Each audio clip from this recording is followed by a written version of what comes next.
एक पंडित जी भोजन करने बैठे तो सामने थाली पंडितानी ने दाल चावल साग रोटी रखी होगी, अचार वगैरह।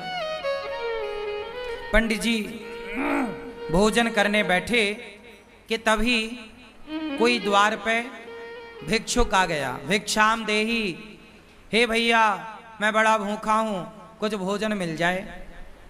पंडित जी भोजन करने ही बैठे हैं, सामने थाली है और द्वार पे कोई भूखा आ गया। पंडित जी ने सा सम्मान बुलाया, आओ आओ आओ भैया आओ। आसन लगाई और भोजन अपनी वाली थाली पंडित जी ने उन्हें दे दिया। और पंडितानी जी ने जो भोजन बनाया था वो जरा सा ही था, क्योंकि घर में कुछ था नहीं, जितना था उसने बनाया। थोड़ी सी दाल थी, आज दाल बनी, साग थी, चावल जो था भिक्षा में उसे मिला। ब्राह्मण थे, भिक्षा मांग कर लाते और जो मिलता खाते। तो आज उनका भोजन जरा कम था, पंडितानी के लिए जरा सा अंदर था। अब वो अतिथि आए और बैठे और वो पंडित जी की थाली में बैठ गए और वो बढ़िया खाए। पंडित जी अंदर गए, पंडितानी से कहा कि थोड़ा और दो रोटी। तो उसने बोला कि बस ये आखिरी 2 रोटी बची हैं। जब पंडितानी ने कहा कि आखिरी 2 रोटी बची हैं, तो वो जो बाहर बैठा खाने वाला अतिथि था उसने सुन लिया कि अब बस इनके पास 2 रोटी बची हैं। तो पंडित जी दोनों रोटी लेकर आए और कहा भैया प्रसाद पाओ, एक और दो रख दूं। उसने कहा नहीं नहीं अब नहीं चाहिए। वो भी समझदार कि अब बेचारे ये क्या खाएंगे, तो मना कर दिया। पंडित जी ने कहा ना, आप हमारे अतिथि हैं, आप पेट भर के खाओ। अच्छा बोले आपकी इच्छा है तो एक रख दो। तो एक रोटी रख दी गई और एक रोटी बची।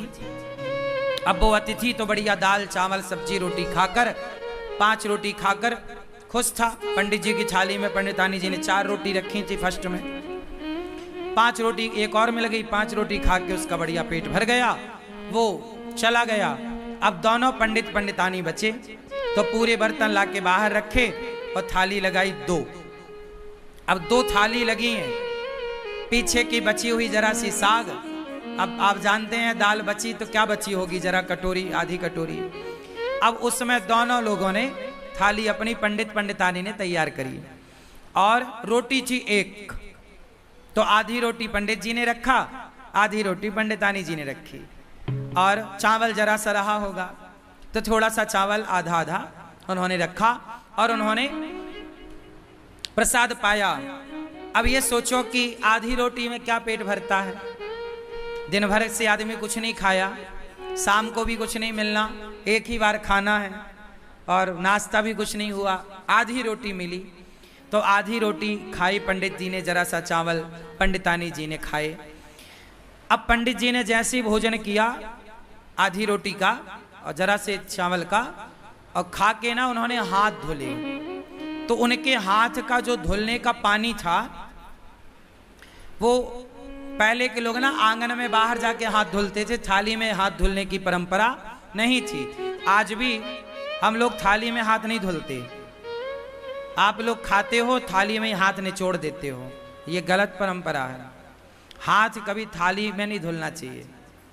थाली को खा लो, मतलब दाल चावल सब्जी रोटी एक एक दाना खा लो और थाली को धुलो, थाली पे हाथ मत धुलो। पंडित जी बाहर हाथ धुलने गए तो जहां उन्होंने हाथ धुला वहां एक छोटा पेड़ था। वहां पेड़ के पास ना एक नेवला था। क्या था? नेवला। सांप और नेवले की लड़ाई होती है ना, तो नेवला जीतता है, वो नेवला था। तो नेवला के पूंछ की तरफ पंडित जी के हाथ का धुलने का पानी गिरा और वो नेवले की पूंछ गीली हो गई। आधा पीछे का हिस्सा, पूंछ का हिस्सा गीला हुआ और जैसे ही पूंछ पे पानी गिरा उसके पूंछ का रंग सोने जैसा हो गया, सुनहरा। नेवले ने पूंछ देखी, पंडित जी से बात करी, पंडित जी आपने पानी डाला तो मेरा देखो ये रंग सुनहरा हो गया, सोने जैसा, मेरी पूंछ सोने जैसी हो गई। आप एक काम करो, मेरे पूरे शरीर में पानी डाल दो, मैं सुंदर हो जाऊंगा। पंडित जी बोले मैंने तो अपना हाथ धुल लिया। नेवले ने कहा महाराज ये बताओ कि आपके पानी डालने से मेरा ये शरीर का रंग कैसे बदल गया, सुनहरा हो गया, सोने के कलर का। अब मुझे पूरा शरीर सोने का करना है, पूरा शरीर सोने की तरह चमके मेरा। आधा हो गया मेरा, आधा बताओ कैसे होगा। कल मैं आऊं, आप मेरे ऊपर फिर हाथ धुल देना। पंडित जी बोले नहीं, अब तुम जाओ धर्मराज युधिष्ठिर के राज्य में। धर्मराज युधिष्ठिर यज्ञ कर रहे हैं, उस यज्ञ में ब्राह्मण लोग भोजन कर रहे हैं। जाओ, जहां ब्राह्मण लोग भोजन करके हाथ धुलेंगे, धर्मराज युधिष्ठिर सबको अन्नदान कर रहे हैं, बहुत बड़ा यज्ञ हो रहा है। जाओ, यदि तुम्हारा किसी ब्राह्मण के हाथ धुलने के जल से यदि तुम्हारा शरीर सोने का हो जाए तो समझ लेना कि धर्मराज का यज्ञ पूरा हो गया। जाओ। अब वो नेवला बड़ा खुश धर्मराज युधिष्ठिर के राज्य में पहुंचा और जहां सारे ब्राह्मण भोजन करते और पानी से हाथ धुलते, एक अलग जगह पर नेवला जाके वहीं बैठ गया। हजारों नहीं लाखों ब्राह्मणों ने हाथ धुले, हजारों नहीं लाखों लोगों ने प्रसाद पाया, लेकिन नेवले का रंग सुनहरा नहीं हुआ। अब जब सारे ब्राह्मण खाए, दक्षिणा ले लेके चले गए, तो धर्मराज युधिष्ठिर बोले देखो, अर्जुन बोले कि देखो अब राजाओं की एक सभा लगी। उस राजाओं की सभा में अर्जुन ने बोला, भीम भैया ने बोला, देखो आज तक के इतिहास में इतना बड़ा अन्नदान जितना बड़ा धर्मराज युधिष्ठिर ने किया, जितना बड़ा यज्ञ युधिष्ठिर ने किया, आज तक किसी ने नहीं किया। इतना बड़ा यज्ञ किसी ने नहीं किया, इतना बड़ा अन्नदान किसी ने नहीं किया, इतना सारा सोना चांदी हीरा मोती दान दिया युधिष्ठिर जी ने। तब नेवला बोल पड़ा, नेवला, ए भीम चुप रह।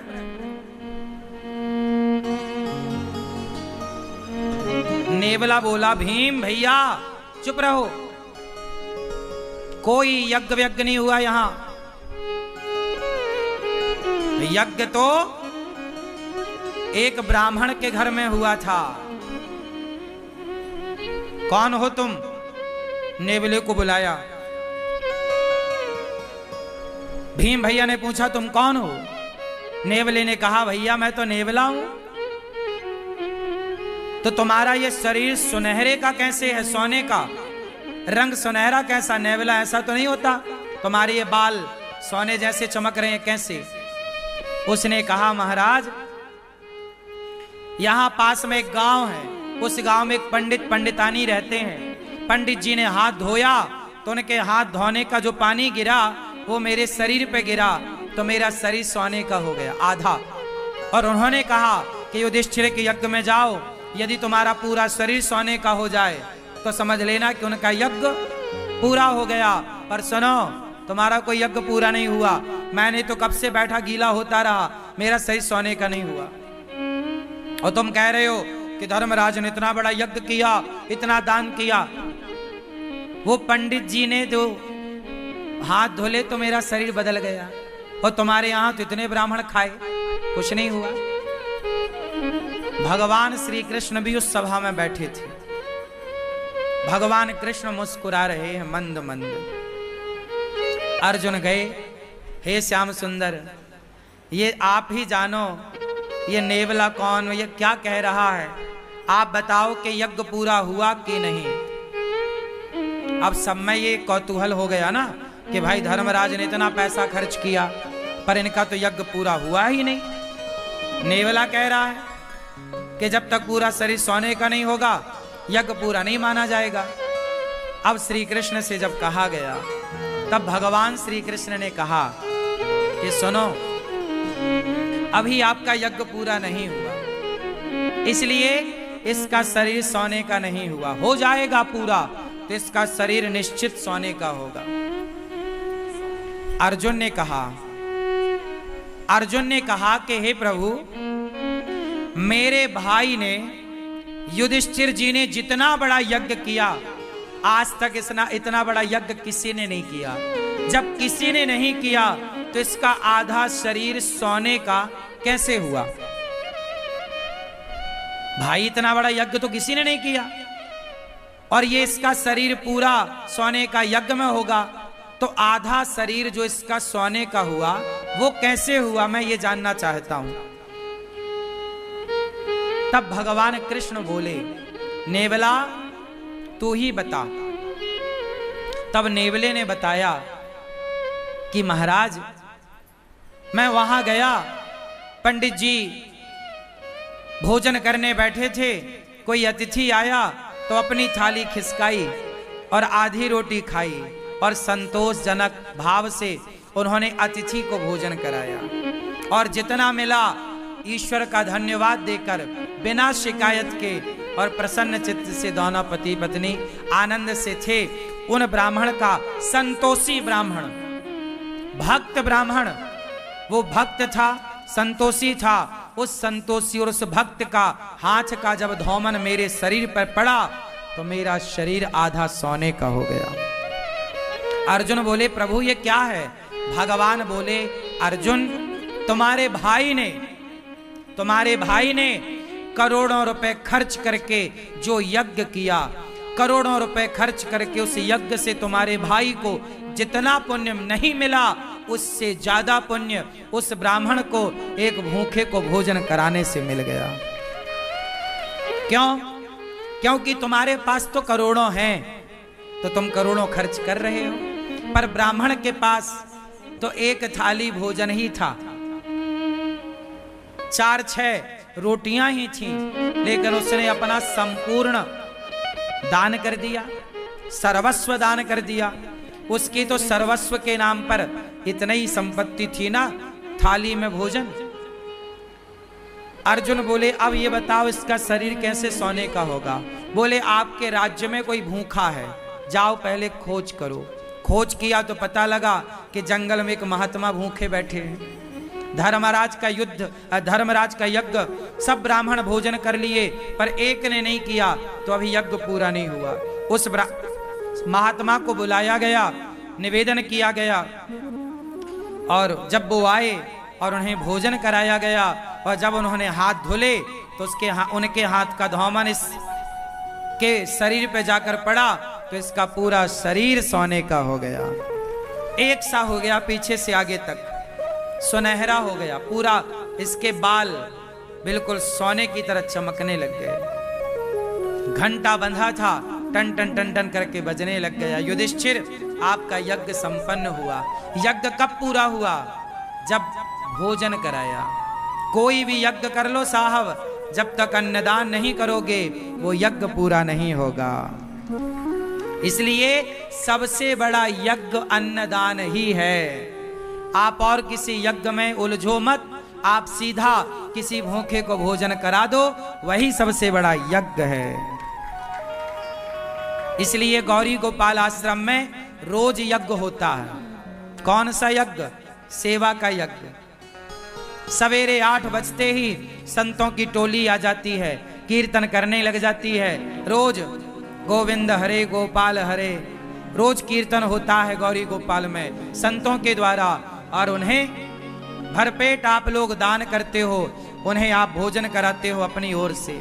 आप लोग जो एक दिन का गौरी गोपाल अन्न क्षेत्र बांटते हो संतों को, तो जितने संत भोजन करते हैं आपके द्वारा, एक एक संत एक एक यज्ञ का फल आपको देकर के जाते हैं। इसलिए गौरी गोपाल आश्रम में जो संत भोजन करते हैं वो किसी यज्ञ से कम नहीं है। तो आप भी अपनी बेटी के नाम से, बेटे के नाम से अन्नदान जरूर करिए।